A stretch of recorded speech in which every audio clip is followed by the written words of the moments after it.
Hello friend, good evening, welcome back to my channel. তোমরা সবাই কেমন আছো? আশা করছি সবাই খুবই ভালো আছো, আমিও ভালো আছি। এই যে দেখো, আমরা স্টেশনে চলে এসেছি, আমরা লোকাল ট্রেনে বসে আছি। আমরা আজকে আমেদাবাদের উদ্দেশ্যে রওনা দেবো, কারণ আমরা আজকে আমেদাবাদে যাব, তার জন্যে হাওড়া স্টেশন যেতে হবে। আজকে এবার হাওড়া স্টেশন থেকে ট্রেন ধরবো।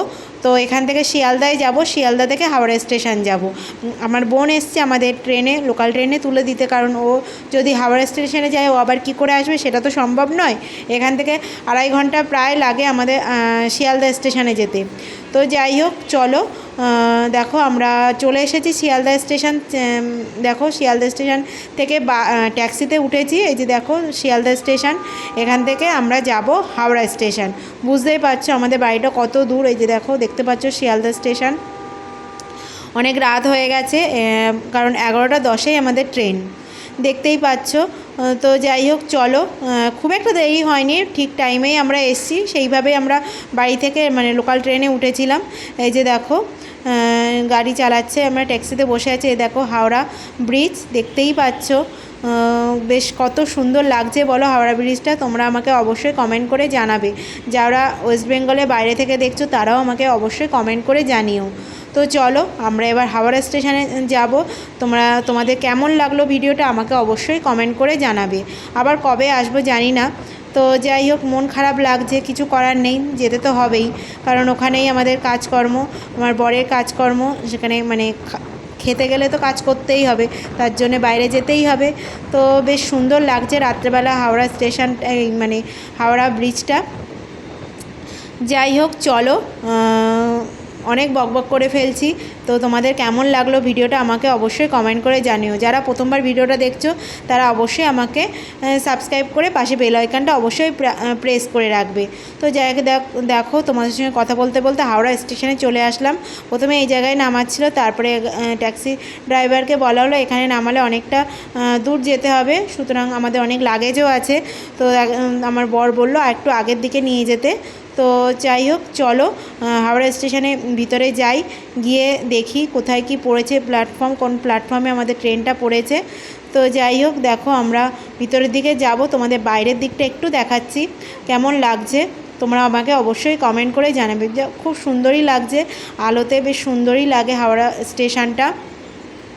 তো চলো, এই যে এখানে দাঁড়িয়ে গেছিলো, এখানে নামাবে বলে ঠিক করেছিল, তারপরে আস্তে আস্তে ওইদিকে সামনের দিকে নিয়ে যাবে।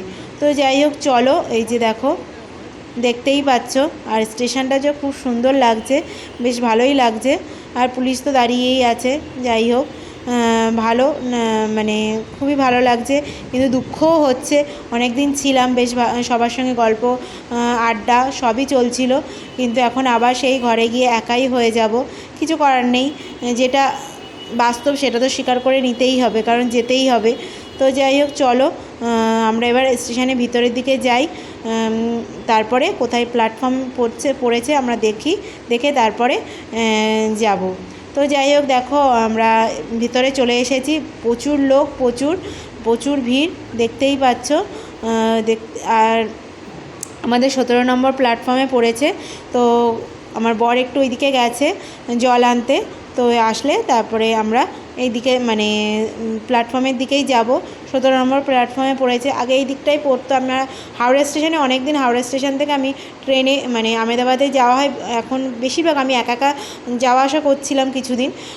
তো বেশিরভাগ কী করছিলাম, কলকাতা আমেদাবাদেই যাচ্ছিলাম। তোমরা আমার ভিডিওতে দেখলে বুঝতে পারবে। কিন্তু অনেক দিন পরে আমি হাওড়া স্টেশন থেকে ট্রেনে উঠবো। যাই হোক, এই দুবার আমি হাওড়া স্টেশনে এসেছি। আগে একবার, প্রথমবার যখন আমি আমেদাবাদ গেছিলাম, সেইবার আমি হাওড়া স্টেশন থেকে গেছিলাম। আর এই যাচ্ছি এতদিন পরে, 5 বছর পরে আমি হাওড়া স্টেশনে এসেছি। এই যে দেখো, আমাদের ট্রেন ঢুকে গেছে। আমাদের B7 কোথায় পড়েছে, কোথায় পরে ট্রেনটা ঢুকছে, ফাঁকা থামুক, তারপরে উঠবো ট্রেন। এগুলো সব S1, B7-এ পড়েছে। তো যাই হোক, চলো গিয়ে খাওয়া দাওয়া করবো। কী খাওয়া দাওয়া করবো সেটা তোমরা অবশ্যই দেখতে পাবে ভিডিওতে, কারণ বাড়ি থেকে রান্নাবান্না করে নিয়ে আসিনি। এর মধ্যে তো ক্যান্টিন আছে। কলকাতা আমেদাবাদে ক্যান্টিন থাকে না, কিন্তু হাওড়া আমেদাবাদে ক্যান্টিন থাকে, ওই জন্য অতটা অসুবিধা হয় না। তার মধ্যে এত গরম, বাড়ি থেকে যদি খাবার করে নিয়ে আসি, আর আমাদের বাড়ির ডিস্টেন্সে এতটাই, তাহলে খাবার খারাপ হয়ে যাবে। একটু খাবার করে নিয়ে এসেছিলাম, কিন্তু তাও খাবারটা খারাপ হয়ে গেছিলো, ওই জন্য বেশি খাবার করে নিয়ে আসিনি। রাতের খাবারটা কিনেই নিয়ে এসেছি রেস্টুরেন্ট থেকে। একদম বলো তো কত রান্না আজকের রাতের, কালকে সারাদিন সারা রাত, তার পরের দিন দুপুরবেলা নামবো, ওই জন্যে। আর কী বলো তো, কলকাতা মানে আমেদাবাদে থাকলে একটু রান্না করে নিয়ে আসতে হয়, বাইরের খাবারটা অতটা খাই না আমেদাবাদে, কিন্তু এখানে কলকাতায় আছি, বাইরের খাবার খাবো না তা বললে হয়? তো ওই জন্যে আমরা খাবারটা কিনেই নিয়ে এসেছিলাম। তো যাই হোক, চলো B7 কোথায় পড়ে দেখি, কত আগে পরে যেতে হয়। এখানে দাঁড়িয়ে আছে দেখো, এই যে B7, এটাই আমাদের কম্পার্টমেন্ট। এই যে দেখো, আমরা ট্রেনে উঠে হাত পা ধুয়ে আমরা খেতে বসে গেছি। বিরিয়ানি কিনে নিয়ে এসেছিলাম, এবার এসে বাইরের বিরিয়ানি মানে দোকানের বিরিয়ানি একদমই খাওয়া হয়নি, তো তার জন্যে কিনে নিয়ে এসেছি। এই যে আমার বর খাওয়া শুরু করে দিয়েছে। আর এই যে আমি খাচ্ছি 75 টাকার বিরিয়ানি, ডিম নেই, চিকেন লেগ পিস দিয়েছি। আর ও তো আমার বর তো একটু বোনলেস চিকেন খেতে ভালোবাসে, তো তার জন্য বোনলেস চিকেন নিয়ে নিয়েছে। আর এই যে দেখো, খাওয়া দাওয়া করে রাত্রেবেলা ঘুম থেকে উঠে আমরা পরের দিন সকালবেলা আমি দেখো ঘুম থেকে উঠে গেছি। এই যে দেখো, মুখ টুক ধুয়ে এখন বসে আছি নিচের সিটে। আর আমাদের তো মিডল আর আপার পড়েছে, খুব অসুবিধা হচ্ছে, কী আর করা যাবে, অ্যাডজাস্ট করতেই হবে, কিছু করার নেই। আর এই যে দেখো, আমার এই যে আমি মিডিলে ছিলাম, আর এই যে দেখো আমার বর ঘুমাচ্ছে ওপরে, ঠান্ডা খুবই, কারণ একদম ওপরে তো এসিতে, বুঝতেই পারছো। তো আর কি করা যাবে, আমি মিডিলে ছিলাম, অতটা ঠান্ডা লাগছে না। আমি বাড়ি থেকে একটা চাদর নিয়ে এসেছিলাম, কম্বলটা নিচে পেতে নিয়েছি।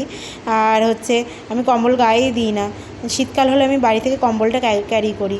আর এই যে দেখো, ট্রেনটা মোটামুটি ঠিক টাইমে এখনও পর্যন্ত চলছে, কিন্তু ট্রেনটা লেট করেছিল 2 ঘন্টার মতো। তো যাই হোক, আর কী করা যাবে, সকালবেলা খাওয়া দাওয়া করব। সকালবেলা হচ্ছে স্যান্ডউইচ বানাবো, নিয়ে এসেছিলাম হচ্ছে ডিম সেদ্ধ আর হচ্ছে শসা পেঁয়াজ, আর ওটা খাবো পরে, কিন্তু তার আগে দেখো চা নিয়ে নিয়েছি, হচ্ছে চা একটু খাবো, কারণ মাথাটা একটু টিপটিপ করছে। আর হচ্ছে কী বলো তো, এসিতে আছে, একটু চা না খেলে হবে, শরীরটা তো গরম করতে হবে। এই যে দেখো, চা নিয়ে নিয়েছি, চাটা খেয়ে তারপরে একটু পরে হচ্ছে সকালে খাবারটা খাবো। এই যে দেখো, বিস্কিট আর এই যে চাটা খেয়ে নেবো। চাটা খেয়ে এই যে দেখো, শসা কেটে নিচ্ছে আমার বর, এই যে ডিম সেদ্ধ নিয়ে নিয়েছি, ডিমটা হচ্ছে ব্রেড নিয়ে এসেছিলাম, একটু স্যান্ডউইচ বানিয়ে খাবো। এখানেই ভিডিওটা শেষ করছি, পরের খাবারগুলো আর দেখাচ্ছি না। দুপুরবেলা খাবার আমাদের খারাপ হয়ে গেছিলো, আবার বর ক্যান্টিনের থেকে মাছের ঝোল ভাত নিয়েছিল, সেটাই খেয়েছিলাম। আর কি করা যাবে, কিছু করার নেই, ক্যান্টিনটা ছিল বলে বাঁচোয়া। ভাতটা ভালো ছিল, বাসমতি চালে ভাত করে নিয়ে এসেছিলাম।